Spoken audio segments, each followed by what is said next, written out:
தேவனை நேசிக்கிற அந்த நேசம், அந்த வாஞ்சை, கர்த்தருக்கு மகிமை உண்டாகட்டும், ஒரு மனிதனை அவனுடைய எல்லா கட்டுக்களிலிருந்து விடுவிக்கிறதை பார்க்க முடியும். ஆண்டவர் சொன்னார், அவன் என்னை நேசிக்கிறபடினாலே, அவன் என் பேரிலே வாஞ்சை வைத்திருக்கிறபடினாலே அவனை விடுதலையாக்குவேன் என்று சொன்னவர் கூடவே சொல்லுகிறார், அவன் ஒவ்வொரு நாளும் ஒரு உயர்ந்த நிலைமை கூடாக அவனை நடத்துவேன் என்று சொல்லி ஆண்டவர் சொல்லுகிறதை பார்க்கிறோம். கர்த்தருக்கு மகிமை உண்டாகட்டும். இந்த புதிய மாதத்திலும் கர்த்தர் அப்படியே என்ன செய்வார், எல்லா கட்டுகளிலிருந்து விடுதலை ஆக்குவார். ஆமென், ஹல்லேலூயா. எல்லா கட்டுகள் ஒன்றை குறித்தும் கவலைப்பட வேண்டியதில்லை.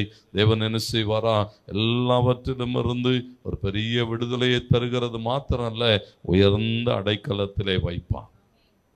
ஆண்டவரை நேசிக்கிற அந்த நேசம் எந்த சூழலிலும் எல்லா நேரங்களிலும் அவர் சொல்லுகிற போது அங்கே போடப்பட்டிருக்கிறது, என் பிள்ளை என் மேலே வைத்திருக்கிற அந்த வாஞ்சை.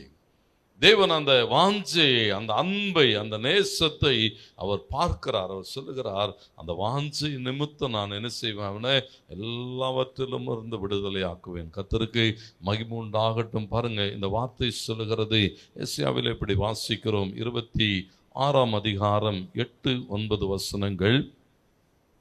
பாருங்க, கர்த்தாவே உம்முடைய நியாய தீர்ப்புகளின் வழியிலே உமக்கு காத்திருக்கிறோம், உமது நாமமும் உம்மை நினைக்கும் நினைவும் எங்கள் ஆத்தும வாஞ்சியாயிரும் சொல்லுகிறான். பாருங்க, ஒவ்வொரு நாளும் தேவன் பேரிலே வைக்கிற அந்த நேசம், அந்த வாஞ்சை, அதுதான் அவர் சொல்லுகிற போது சொல்லுகிறான், உம்முடைய நாமத்தை அவ்வளவாய் நாங்கள் நேசிக்கிறோம், எப்போதும் என்ன செய்கிறோம், உண்மையே. ஏன்னா என் ஆத்துமா எதை வாஞ்சிக்கிறேன்னு சொன்னால், ஒவ்வொரு நாளும் உம்மைத்தான் நினைத்து கொண்டிருக்கிறேன், உம்முடைய நாமத்தை நான் என்ன செய்கிறேன், நினைத்து, அதுதான் என்னுடைய வாஞ்சை. நான் சொல்லுகிறான், என் ஆத்துமா இரவிலே உம்மை வாஞ்சிக்கிறது, எனக்குள் இருக்கிற என் ஆவியினாலே அதிகாலையிலும் உன்னை தேடுகிறேன்.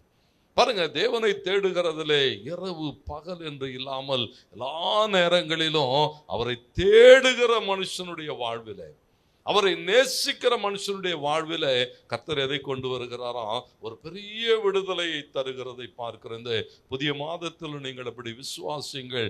உங்கள் நேசம் வீணாய் போகிறதில்லை. தேவனை நேசிக்கிற உங்கள் நேசத்துக்கு கர்த்தர் என்ன செய்கிறாரா, ஒரு பெரிய பதில் தருகிறார்.